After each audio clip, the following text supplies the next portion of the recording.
RCJ pour l'impertinente, le magazine de l'UEJF avec Elsa Parianto.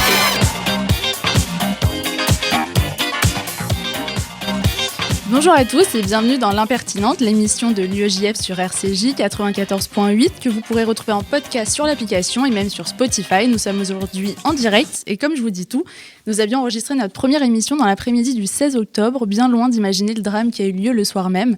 Un professeur a été égorgé pour avoir montré des caricatures de Charlie Hebdo à ses élèves, des termes mis bout à bout, qui font d'énièmes dépêches AFP, d'énièmes tweets scandalisés, d'énièmes discussions sur les plateaux télé. Un schéma auquel on serait tenté de s'habituer, mais en fait est surtout une réalité glaçante. Les hommages aux professeurs se sont multipliés, la lettre de Jaurès a été lue dans tous les établissements scolaires, mais la tension est toujours là et chacun d'entre nous la ressent.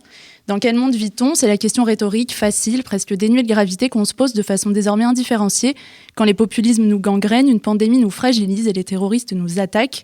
Depuis, l'attentat de Nice nous a aussi endeuillés, Nadine de Villers, Simon Barreto Silva et Vincent Loquès, victimes de l'islamisme, étendard d'une vie simple, qu'on aspire tous à mener ici dans notre pays. Ce pays dans lequel mes parents ont débarqué il y a quelques dizaines d'années, les vôtres aussi peut-être, un refuge, la promesse d'un avenir plus serein, la garantie d'une liberté plus affirmée, bref, la France. Au sommaire ce midi, nous retrouverons dans quelques secondes notre invité politique Mohamed Sifaoui, avec qui nous parlerons de terrorisme. Puis ce sera au tour de Yuval Wojtning, président de l'UEJF Lille, et Youssef Murciano, secrétaire national de l'UEJF, de nous parler de leurs actions sociales pendant le confinement. Ensuite, l'heure viendra de ma pastille de la semaine sur les élections américaines. On recevra ensuite notre invité culture, le pianiste franco-israélien Yaron Herman. Puis on fera un tour de la culture confinée avec Noam Meguira. On partira en Israël, le temps de l'indépendance avec Moti Libornik. Et enfin, ce sera l'édito de la présidente de l'UEJF, Noémie Madar, sur la haine en ligne. L'impertinente sur RCJ, c'est parti pour une heure. RCJ pour l'impertinente, le magazine de l'UEJF avec Elsa Parianto. Et on commence tout de suite avec notre invité politique, Mohamed Sifaoui, que je suis ravie de recevoir. Mohamed Sifaoui, bonjour. Bonjour. Vous êtes journaliste, écrivain, réalisateur, directeur de la publication de la chaîne plateforme Islamocop TV et directeur du magazine Contre-terrorisme. Comme vous le faites sur Islamocop et comme on devrait le faire dans n'importe quel exercice avant de commencer un peu, est-ce que vous pourriez nous donner en quelques mots les définitions de ces termes qu'on entend partout, tout le temps et sûrement parfois utilisés à mauvais escient ? Islamisme, djihad, islamisme radical, islam politique, terrorisme islamiste. D'abord, il y a des termes que je n'utilise pas parce que ce serait un pléonasme. L'islamisme radical qui est parfois utilisé dans les discours officiels, moi j'ai appelé officiellement à ce que cette expression soit bannie puisque le terme se suffit à lui-même. L'islamisme, par le suffixe qu'on lui adjoint, qu'on adjoint à la racine islam, veut dire l'idéologisation et la politisation des textes islamiques approchés de façon littéraliste. Le djihadisme, c'est une pensée, une doctrine qui appelle à utiliser la violence pour imposer des éléments contenus dans la pensée islamiste, justement.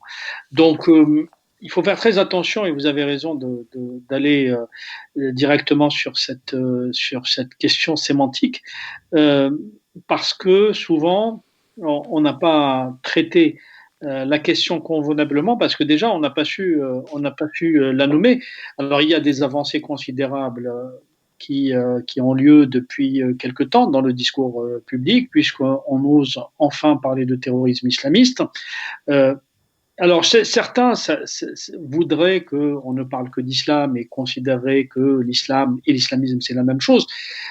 Alors je le dis non pas pour faire comme diraient certains adeptes de la parole un peu, je dirais, excessive, c'est pas pour faire politiquement correct, c'est juste que l'islam est une religion qui contient son corpus, qui peut être approché de façon totalement apaisée lorsque le croyant la confine dans sa sphère privée et qu'elle lui permet, je dirais, de se structurer autour de pratiques religieuses, d'un culte bien précis et qui se nourrit de textes religieux qui sont effectivement, je dirais, une réalité. Et l'islamisme, c'est autre chose, c'est-à-dire, comme je l'ai dit, c'est l'utilisation d'une seule interprétation littéraliste, non contextualisée, qui trouve ses origines dans un islam du 7e siècle, ou de ce qu'on en sait, parce que il y a très peu de travaux historiques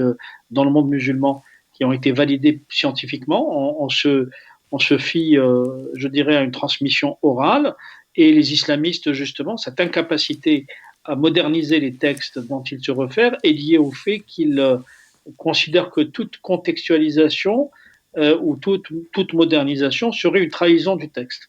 Et par conséquent, ils sont dans une approche du 7e siècle avec tout ce que cela engendre comme conséquence, comme décalage avec l'époque dans laquelle ils vivent. C'est la raison pour laquelle il faut expliquer, faire de la pédagogie, expliquer que l'islam, lorsqu'il est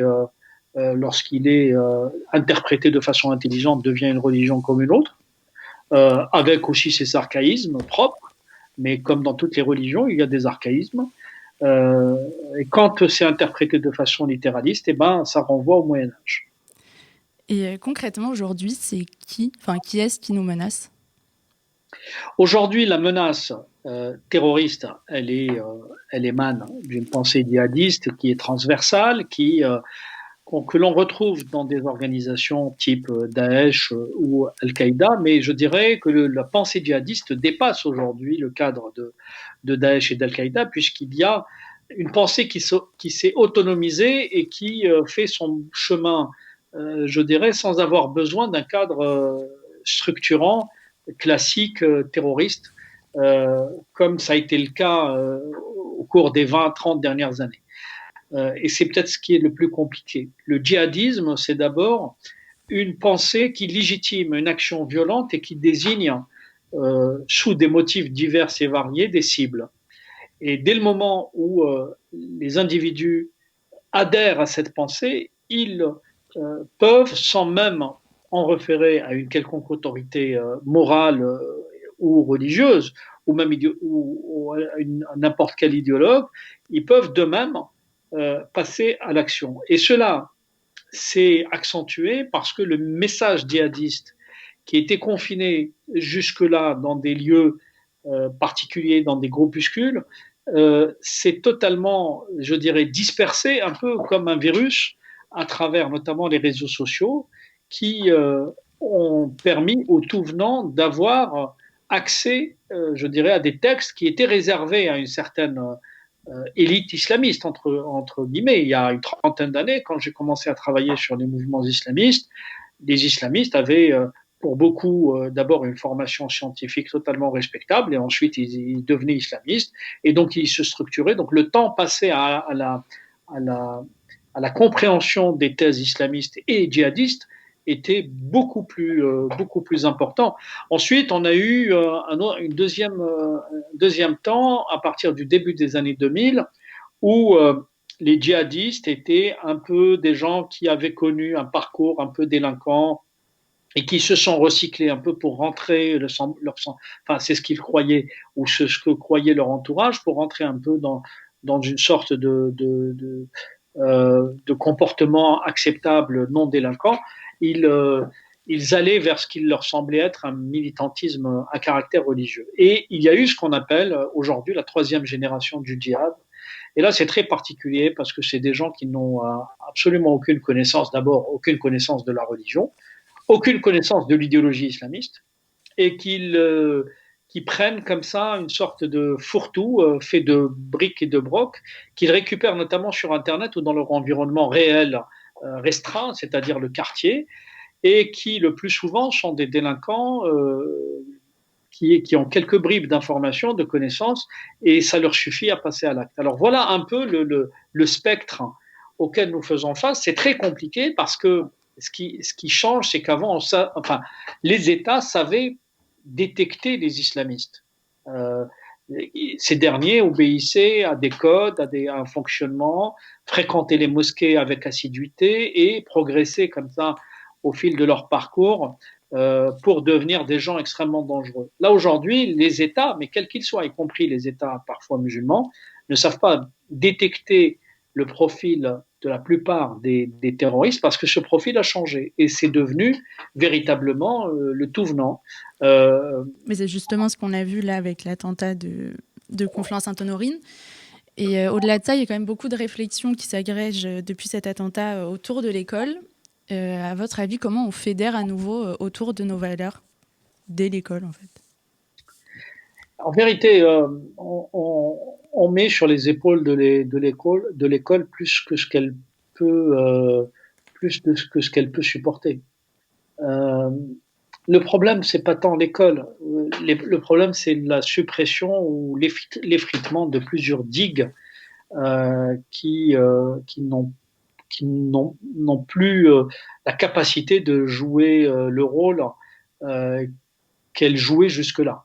Je précise, ma pensée, c'est notamment ce qu'il faudrait voir, c'est d'où sortent finalement tous ces gens qui passent à l'acte. Il y a quelque chose qui les caractérise, c'est les quartiers ghetto ethno-religieux. Et dans les quartiers ghetto ethno-religieux, il y a d'abord une séparation véritable avec la communauté nationale qui se produit. Il y a un écosystème islamiste qui diffuse une propagande. Et dans cette propagande, il y a notamment deux facteurs très importants qui travaillent l'esprit ou les esprits des aspirants djihadistes. C'est le discours victimaire. En gros, les musulmans sont victimes d'un racisme d'État. C'est pour ça qu'il faut combattre cette propagande mensongère. Et le deuxième élément, c'est la diabolisation de l'autre. Et ces diabolisations touchent différentes couches, je dirais, de la société. D'abord, la société française dans son ensemble. Mais ça, concrètement, comment on lutte contre ça? Ce serait quoi les mesures adaptées selon vous et proportionnées? Juste 30 secondes. Les différentes couches, donc la société, la communauté nationale, les policiers, les intellectuels, les médias, les hommes politiques, la communauté juive, les homosexuels, les catholiques, enfin, toutes ces catégories sont diabolisées à des niveaux, je dirais, quand j'ai énuméré, ce n'est pas une hiérarchie, il n'y a pas de hiérarchisation. J'ai donné pêle-mêle, en gros, dans le discours islamiste, voilà ce qui est diabolisé. Maintenant, qu'est-ce qu'il faut faire? À mon avis, toutes les mesures qui sont prises ou qui seront prises ne seront véritablement efficaces que si l'État prend conscience d'une réalité, c'est qu'il faut reconquérir totalement le territoire et détruire, casser, démanteler littéralement les ghettos ethno-religieux. Faire en sorte à ce que les gens ne se retrouvent pas dans un huis clos communautariste et religieux dans lequel il se passe énormément de choses extrêmement graves, c'est-à-dire la diffusion de notamment cette propagande de diabolisation de la société dans son ensemble et dans sa diversité. Et c'est pour ça que, en ce qui me concerne, je plaide depuis déjà longtemps sur deux éléments qui me paraissent très importants. D'abord pour la société, aujourd'hui que les pouvoirs publics donnent l'impression de s'être réveillés et qu'il y a une dynamique qui est en train de s'inverser et de s'installer, une dynamique anti-islamiste qu'il faut porter et encourager. Il faut aussi que la société comprenne une chose, c'est que l'islam politique ou l'islamisme s'est enquisté dans la société pendant les 35 dernières années. On ne pourra pas l'extirper ou l'éradiquer en 6 mois. Ça, il faut être réaliste, on n'est pas dans des discussions de bar PMU, parce que parfois ce que je lis sur les réseaux sociaux est totalement surréaliste. Les gens pensent que voilà, il y aurait des recettes miracles et qu'il faudrait mettre en place ces recettes miracles. Les uns pensent qu'il faut créer un Guantanamo, les autres il faut expulser à tout va, les autres faire une loi, etc. C'est pas, pardon de le dire ainsi, c'est vraiment du n'importe quoi, parce que quand on veut lutter contre l'islam politique, il faut d'abord engager une dynamique contraire à l'islam politique. La deuxième chose, comme je l'ai dit précédemment, il faut démanteler littéralement les ghettos ethno-religieux. Et la troisième chose, aller vers des interdictions je dirais, d'associations et de relais, notamment des librairies, mais pas seulement, d'organisations qui sont des relais et des diffuseurs de la pensée islamiste, y compris djihadiste. Alors, il y a aussi beaucoup de choses encore à explorer, mais on n'aura pas le temps de voir tout et je risque d'être extrêmement long. Alors, je vous pose juste une dernière question. Vous avez récemment posté une vidéo avec un t-shirt sur lequel on voit une de Charlie Hebdo. Vous le présentez comme un acte de résistance. C'est quoi pour vous une société où aujourd'hui un acte si anodin devient un facteur de mise en danger ? Pour moi, la chose est très simple. Ce qui n'est pas interdit par la loi, personne ne peut l'interdire. Donc, quand des groupes religieux ou prétendument religieux ou des courants idéologiques cherchent sous la menace à imposer un point de vue, il faut le résister en faisant exactement le contraire de ce qu'ils veulent imposer. J'ai fait une vidéo, un éditorial sur islamoscope.tv pour justement rappeler que rien, en tout cas en ce qui me concerne, rien ne m'interdira de publier des caricatures du prophète, des musulmans. Que les choses soient claires. Et rien ne m'interdira de critiquer toutes les religions, y compris de façon la plus excessive qui soit, et de les interroger et de les laisser ou les remettre à leur place. Toutes les religions confondues et toutes les croyances. Ça, en ce qui me concerne. Et j'ai fait plus que ça, je n'ai pas fait qu'une vidéo. J'ai été à un salon du livre dans le sud de la France où, dès que je suis arrivé, d'abord j'ai fait une conférence avec ce t-shirt montrant la une de Kabu, pour laquelle il a été assassiné. Mahomet débordé par les intégristes, c'est dur d'être aimé par des cons. Et ensuite, j'ai reçu les lecteurs avec ce t-shirt, bien visible. Certains ont pensé que c'était une provocation. On peut la prendre comme une provocation. C'est une provocation pour imposer, je dirais, la liberté d'expression.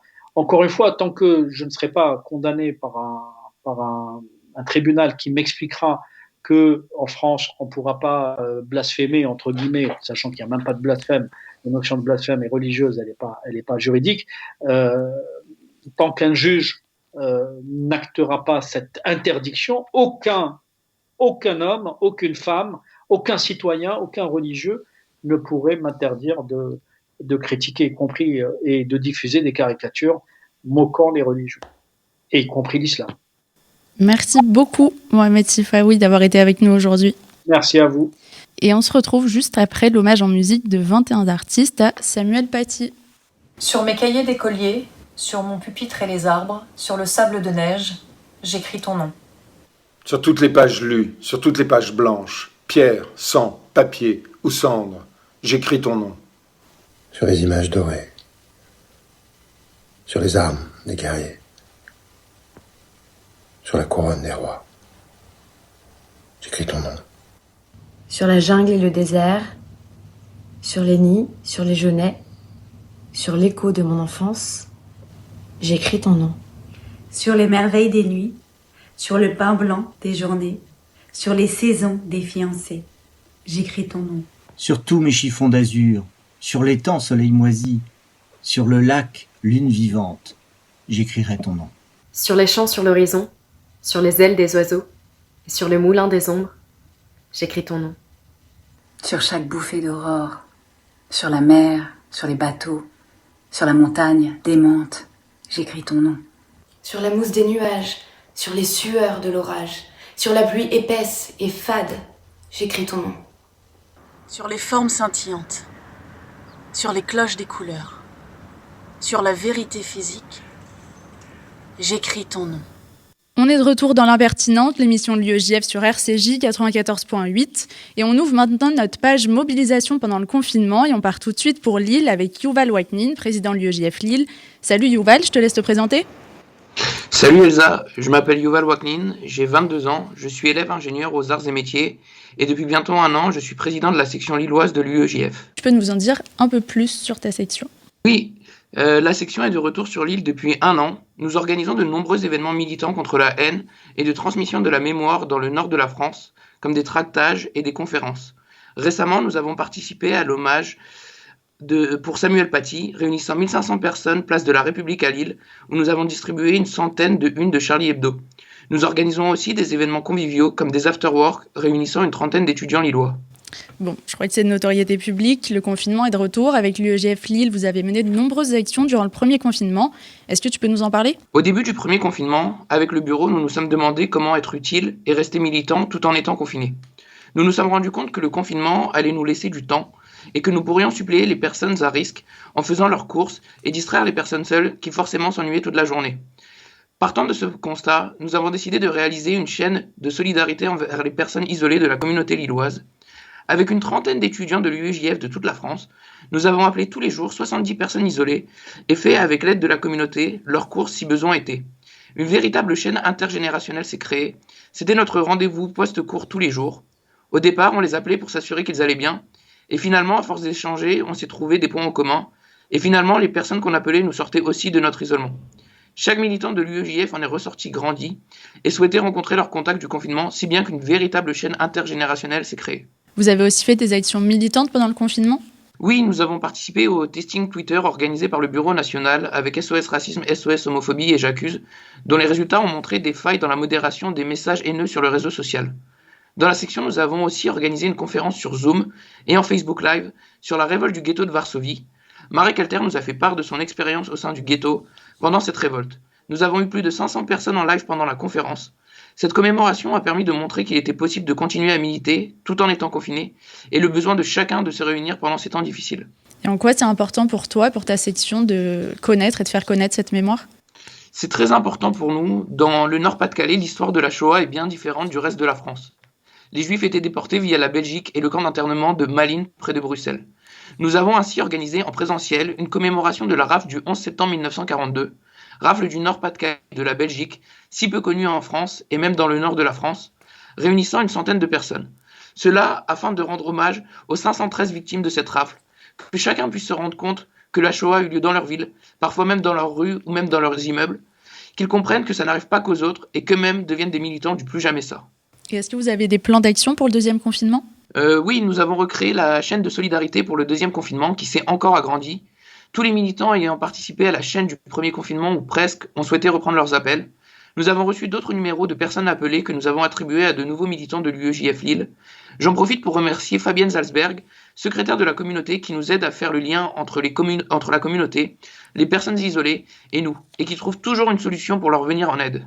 Et pour finir, il me semble qu'avec la section, vous avez prévu une conférence cette semaine. Dis-nous tout. Dans le cadre de l'année de Gaulle organisée par la région Hauts-de-France, nous avons le plaisir de recevoir Jonathan Ayoun, ancien président de l'UEJF, et Judith Cohen-Solal, ce jeudi à 21h pour une conférence sur leur dernier livre, Les adieux au général. Venez avec nous découvrir comment la France et le monde ont vécu la disparition du leader français. Rendez-vous ce jeudi à 21h en Facebook Live sur la page de l'UEJF Lille. Merci pour votre invitation. Merci à toi Yuval, le rendez-vous est pris. À jeudi, bravo pour toutes ces belles actions. Et on retrouve Youssef Murciano qui est secrétaire national de l'UEJF, un peu moins loin cette fois, dans le 9e arrondissement. Salut Youssef. Salut Elsa, salut tout le monde. Nouvel épisode de l'Impertinente, nouveau monde, confinement 2.0 un peu spécial depuis une semaine.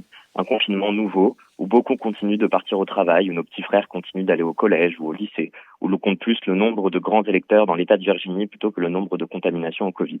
Un confinement d'un nouveau genre donc, où beaucoup de choses changent. Pour autant, je voulais attirer votre attention sur une chose qui n'a pas changé, la situation des étudiants. Premier constat, comme en mai, les universités sont fermées. Comme en mai, les partiels arrivent à grands pas et le décrochage guette. Comme en mai, les étudiants n'ont presque plus aucun lien social. Mais surtout, comme en mai, les étudiants vivent enfermés, parfois seuls, dans des studios minuscules, parfois en famille, à partager la table du salon pour réviser ses cours ou à faire une dissertation de droit administratif sur un lit superposé. Second constat. À l'UEJF, dès le premier confinement, nous avons compris que les étudiants ont besoin de liens, ont besoin de manger et d'espace pour s'épanouir et se construire, et surtout pour étudier. C'est pour ça qu'à l'UEJF, et dès le premier confinement, les actions sociales ont pris une place importante dans nos journées. C'est pour cette même raison que l'UEJF s'adapte en proposant du rassemblement virtuel à travers les réseaux sociaux, que ce soit par des conférences en Zoom ou par un live Insta avec notre cher Michel Boujna. Dans tous les cas, l'UEJF se doit de rassembler et de soutenir les étudiants en situation de précarité, mais aussi ceux qui se sentent seuls, isolés et qui n'arrivent pas à étudier. C'est pour ça que l'UEJF a créé une résidence étudiante qui se donne comme objectif d'accueillir les étudiants en situation de précarité, sociale ou financière. Cette résidence, elle permet aussi de faire rayonner l'UEJF par des actions sociales militantes et rassembleuses. D'ici, oui, vous l'avez compris, j'y suis en ce moment même, d'ici les étudiants s'activent, pensent le rassemblement d'aujourd'hui, luttent contre le racisme et l'antisémitisme sur Internet, font en sorte de promouvoir leur culture, les valeurs de l'UEJF et les valeurs françaises. D'ici, les actions sociales reprennent, se multiplient et se réinventent. D'ici, les étudiants s'engagent pour l'effort national. Alors pour vous qui m'écoutez depuis votre bureau, votre lit superposé ou à la table du salon, suivez-nous sur les réseaux sociaux, sur Insta, Facebook, LinkedIn. Ouvrez votre boîte mail et dévorez la newsletter de l'UEJF. Et si vous êtes, vous, ou si vous connaissez un étudiant isolé qui a une envie de s'engager, je vous laisse cette semaine mon numéro au 06 75 07 41 97. Appelez-nous et rejoignez-nous. Merci Youssef, vous l'aurez compris, n'hésitez pas à les appeler presque à toute heure et à suivre tous les événements en ligne de l'UEJF sur leurs réseaux sociaux. RCJ pour l'impertinente, le magazine de l'UEJF avec Elsa Pariente.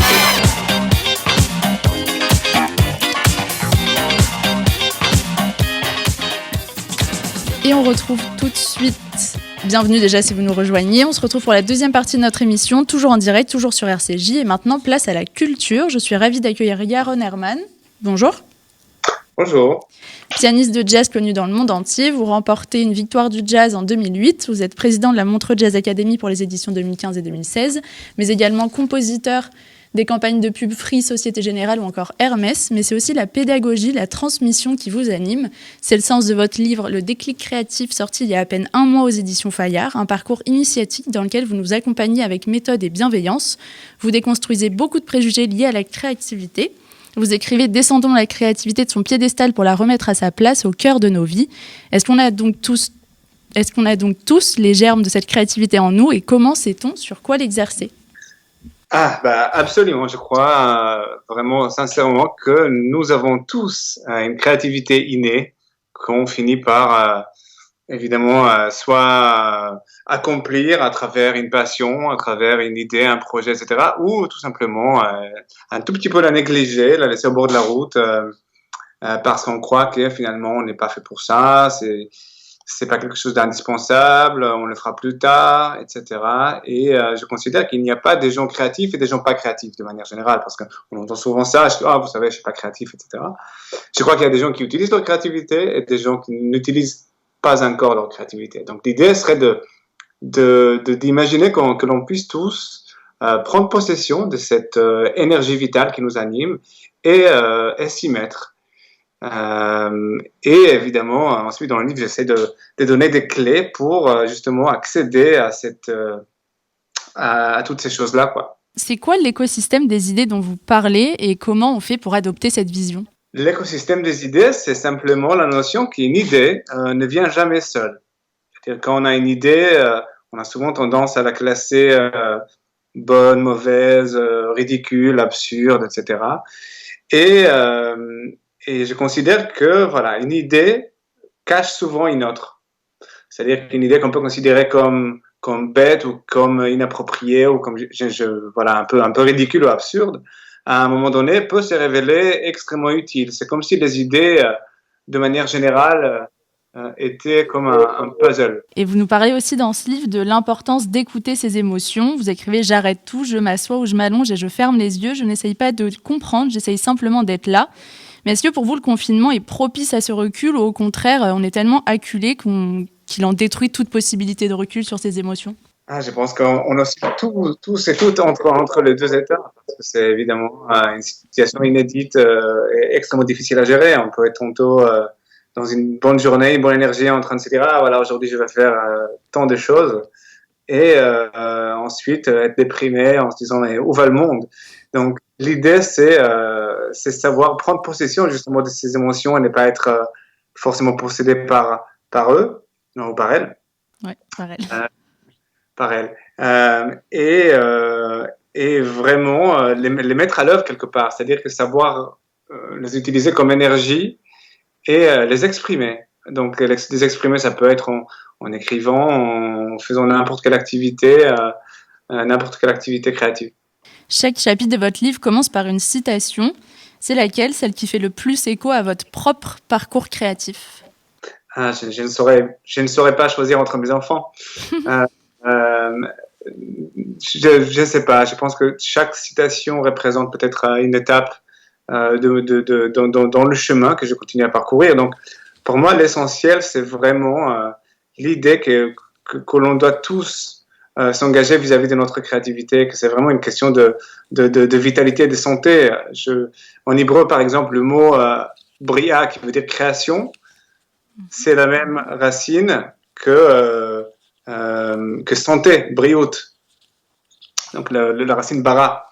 Donc il y a un lien étroit dans le judaïsme entre la santé, donc ça peut être une santé mentale, santé physique, le bien-être et le fait de s'engager avec cette énergie créative. Et est-ce que pour vous, il y a une fin à la créativité ? À la créativité, non. Il peut y avoir une fin qui est le résultat d'un processus créatif, c'est-à-dire une œuvre ou un produit ou quelque chose qu'on peut montrer en disant voilà l'aboutissement d'un cheminement. Okay? Mais en tant qu'énergie, en tant qu'élan, la créativité par définition est un processus qui ne se termine jamais, qui s'auto-régénère. C'est vraiment un cercle vertueux qui se nourrit de lui-même. C'est-à-dire, c'est vraiment ce mouvement, cette quête qui crée des solutions, qui convoque et amène d'autres idées. Voilà. Un grand merci d'avoir été notre invité culture, Yaron Herman, et on va se quitter avec un de vos morceaux. Merci beaucoup. Avec joie.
La culture, c'est pas fini dans l'impertinente. Librairie ouverte ou fermée, Noam Meguira, communicant de talent, ancien vice-président de l'UEJF, conseiller culture de tous ses amis, adversaire redoutable au blind test, est là pour guider vos choix culturels. Salut Noam. Salut, quelle présentation. Kiff, c'est à toi. C'est à moi. Bonsoir. Bon alors, moi je me suis penché sur la culture, donc j'ai vu que depuis le début du confinement, vous faites semblant de suivre vos cours en ligne, tout en zappant. Oui, aujourd'hui, à mon époque, on zappait. Tu es à ton 283e épisode des Marseillais et tu ne sais pas si tu supporteras un mois et demi de film de Noël où Sandy, 34 ans, désespéré, bouscule Corentin, mannequin de 22 ans, au supermarché. et s'ensuit une magnifique histoire d'amour. Cette chronique est faite pour toi. C'est parti pour un petit méli-mélo de recommandations culturelles. Elsa, est-ce que depuis le début du confinement, tu te demandes comment tu peux soutenir les librairies ? Mais grave. Mais vous ne savez pas quel livre acheter ? Bah non, c'est vrai, dis-nous. Je comprends, moi-même j'ai déjà acheté le dernier tome des aventures de Picsou juste avant le confinement. Mais n'ayez crainte, j'ai la solution pour vous. En ce jour de commémoration de la mort du général de Gaulle, je vous propose de découvrir les backstage des 4 jours où la France a retenu son souffle. Pouvoir, alliance, succession, trahison ou petites histoires, vous saurez tout ce qui s'est passé. Je vous conseille donc Les Adieux au général de Judith Cohen-Solal et Jonathan Ayoud. Ça se lit plutôt facilement et agréablement et c'est un vrai plaisir. Je confirme, un livre passionnant, mais j'en dis pas plus, j'ai quelques accointances avec l'un des auteurs à Skip. Skip. Autre nouveauté dans le monde de l'édition, c'est ce qu'on appelle le webtoon. Le webtoon, c'est une petite BD découpée en épisodes et disponible exclusivement en ligne. Toutes les maisons d'édition ont lancé leur plateforme et cette semaine, je vous fais un focus sur celle de Dupuis, la grande maison d'édition qui vient de devenir totalement gratuite en ligne. Vous pourrez y découvrir des contenus humoristiques, des contenus fantasy, mais aussi quelques contenus de qualité. On vous conseille Les Complotistes, une série sur les complotistes, L'Impossible Donald, une série sur l'impossible Donald, donc pas Donald Duck mais Donald Trump, et encore les Yézidis, donc une série sur deux jeunes femmes yézidis perdues en Irak. Et quand on aura fini de lire tout ça, il y a d'autres choses à faire ? Mais bien sûr, Elsa, il y a d'autres choses à faire. Si tu lis vite ou que tu n'aimes pas ça, et que comme moi, tu achètes des livres pour décorer ton intérieur de bobo parisien, j'ai des solutions. On veut des séries, nous. Mais vous lisez dans mes pensées, Elsa. Vous lisez très bien le conducteur fourni au préalable.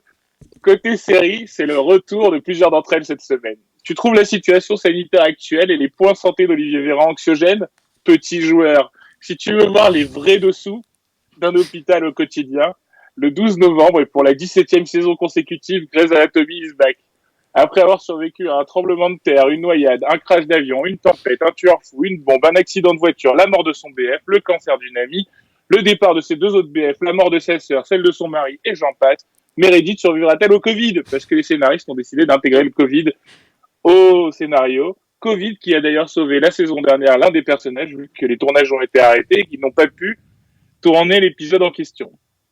Si on veut rester dans l'univers médical, mais policier, ça ne s'invente pas, et c'est français. Le même jour, Balthazar, avec Thomas Sisley, revient pour une nouvelle saison, la 3e. Si comme moi, vous ne saviez pas que ça existait, eh bien, il s'agit d'une série où Raphaël a tout pour plaire. Il est charmant, beau, intelligent et sait faire parler les morts comme personne. Médecin légiste le plus doué de sa génération, il fascine autant qu'il exaspère, car il se moque des normes et des conventions, puisqu'il va aller sur le terrain et enquêter. Ça promet, c'est sur TF1, ça commence le 12 novembre aussi. Je vous conseille aussi la série franco-israélienne Possession, qui est toujours disponible sur MyCanal. On y suit Karim, un diplomate français interprété par Reda Kateb. Pas mal de casting, chargé d'enquêter sur Nathalie, une Française expatriée à Tel Aviv, accusée d'avoir tué son mari le soir de ses noces. La jeune femme, en apparence perdue et vulnérable, cache un mystérieux passé et pourrait bien être plus manipulatrice qu'elle ne paraît. Un thriller intégrant. Enfin, à noter la sortie le 15 novembre de la saison 4 de The Crown sur Netflix. On va y suivre encore les pérégrinations de la reine Elisabeth. Et la saison 2 de His Dark Materials, La Croisée des Mondes. Donc la suite de la Boussole d'Or, le 16 novembre sur OCS. Et si après tout ça, on n'est toujours pas rassasié, qu'on a envie de cinéma, on fait quoi ? Décidément, Elsa, il se passe quelque chose sur ce plateau.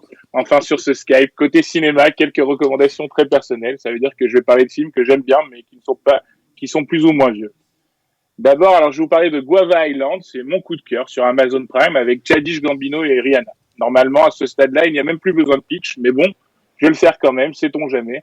Un jeune musicien organise un festival dans le but de libérer, fût-ce pour un jour, le peuple opprimé de l'île de Guava Island. C'est un film poétique porté par les musiques de Childish Gambino, connu aussi sur le nom de Donald Glover dans Community. À voir si ça n'est pas encore fait.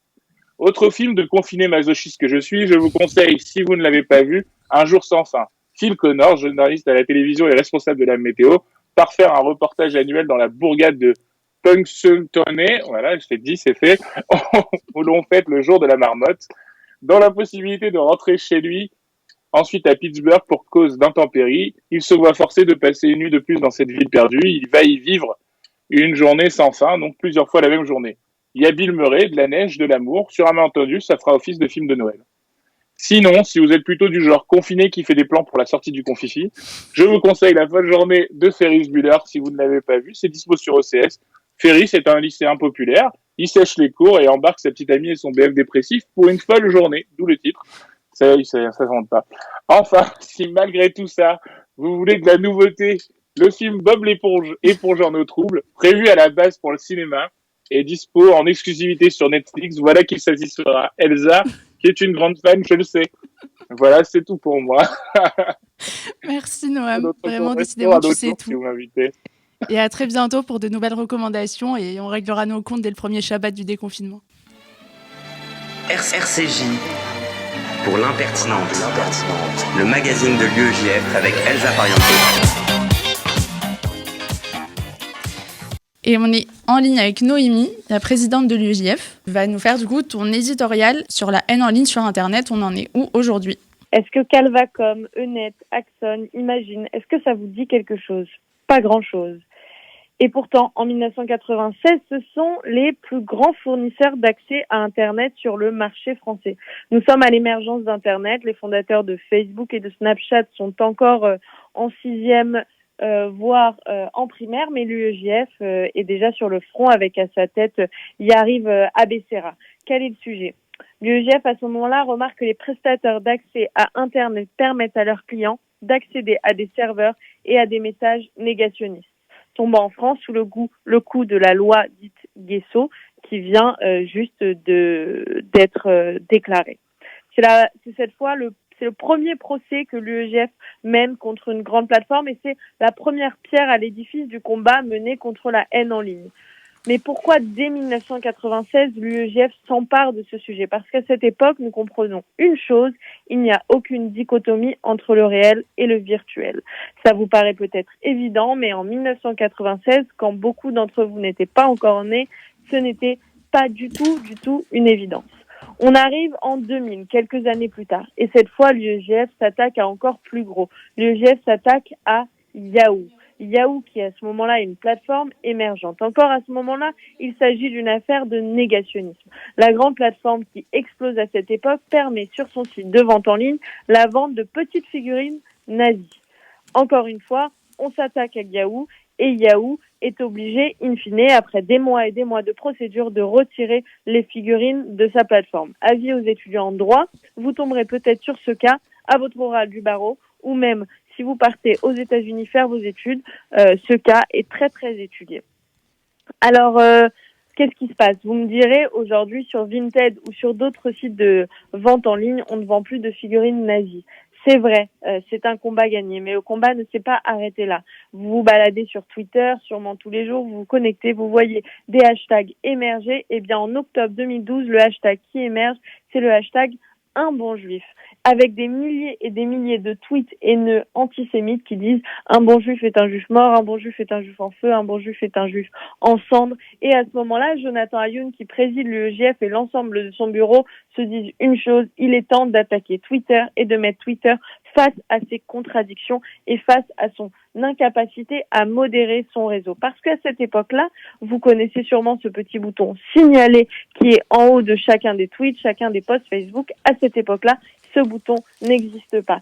Ce n'est qu'uniquement après des mois de procédure, encore une fois, de combat contre Twitter qui ne veut rien lâcher, qui prône le premier amendement et qui n'a même pas de représentant en France, après des mois de procédure et avec notre avocat Stéphane Milti, que l'UEJF gagne de nouveau ce procès, fait retirer les tweets antisémites, obtient les adresses IP et une autre grande victoire, celle de l'émergence de ce bouton signaler qui avant cela n'existait pas. Et puis nous voilà, de 2016 à aujourd'hui, nous tentons, à l'époque c'était Sacha Rengeviertz et aujourd'hui dans mon mandat avec mon bureau et l'ensemble des militants de l'UEJF, nous tentons de montrer que la modération de Twitter est encore inefficace. Et lorsque vous signalez des tweets antisémites, eh bien Twitter aujourd'hui ne fait rien ou quasiment, et c'est ce que nous avons montré dans un testing que nous avons réalisé dans le dernier confinement. Alors ce sujet émerge aujourd'hui, éclate dans l'actualité avec l'assassinat de Samuel Paty et ce terroriste qui se servait des réseaux sociaux et notamment de Twitter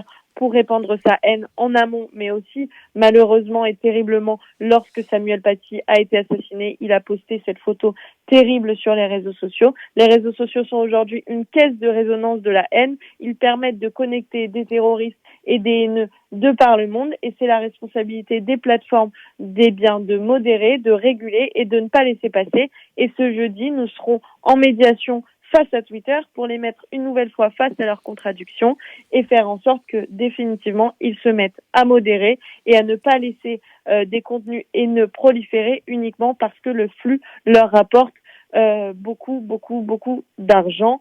Et ça, c'est un combat que nous comptons gagner comme tous les précédents. Merci beaucoup Elsa. Merci à toi Noémie. RCJ pour l'impertinente, le magazine de l'UEJF avec Elsa Parianto. L'impertinente, RCJ 94.8, c'est maintenant l'heure de se quitter. C'était un vrai plaisir de partager cette émission avec vous. Un grand merci à tous, les invités, les chroniqueurs. J'espère vous retrouver vite en studio et merci à Daniel pour la réalisation de cette émission. On se retrouve lundi prochain, de bonne humeur, révolté et impertinent. Retrouvez l'émission en podcast sur l'application et la suite des programmes d'RCJ à partir de 23h.